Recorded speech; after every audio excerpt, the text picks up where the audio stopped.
Vannes n'a plus gagné depuis le 22 septembre en Pro D2. Une série de 4 défaites consécutives que les Vanntais veulent enrayer devant leur public de la Rabine en face. Une équipe de Dax bien en jambes en ce début de saison. Une équipe qui s'était d'ailleurs imposée ici même à la Rabine la saison dernière et qui arrive avec de la confiance en Bretagne.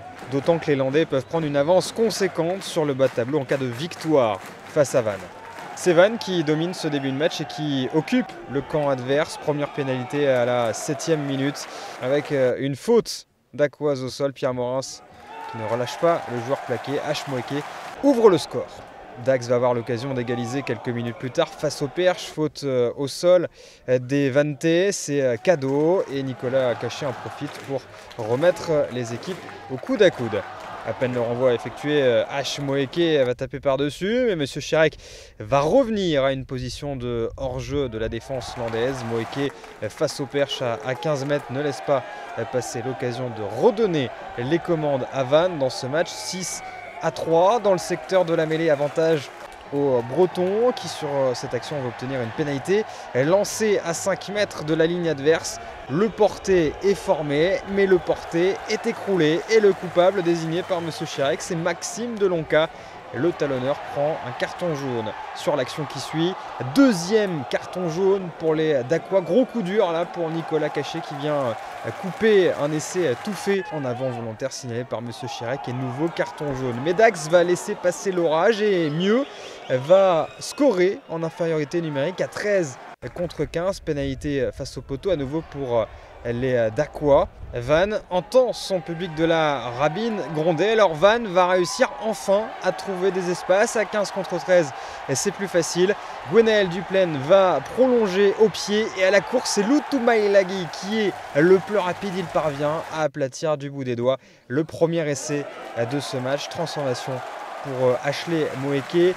Vannes fait un petit break, 13-6. Dax va avoir l'occasion de revenir dans les clous du bonus défensif avant de rentrer au vestiaire. Mais Gaëtan Robert ne réussit pas à bien régler la mire sur ce coup de pied. 13-6. C'est donc le score à la mi-temps entre Vannes et Dax. Au retour des vestiaires, la première occasion de scorer elle sera pour les Dacois. En cause, un plaquage haut commis par Vaussavaille et signalé par M. Chirek. Nicolas Caché, de retour sur la pelouse après son carton jaune, trouve le poteau du milieu pour ramener Dax à 4 petits points. Et ça va avoir le don de réveiller totalement cette équipe vantaise avec une longue séquence imposée à l'entrée des 22 mètres. Et c'est finalement Lutumailagi sur son aile qui va réussir à trouver la faille et marquer un doublé. Nouvelle transformation d'Ashley Moeke.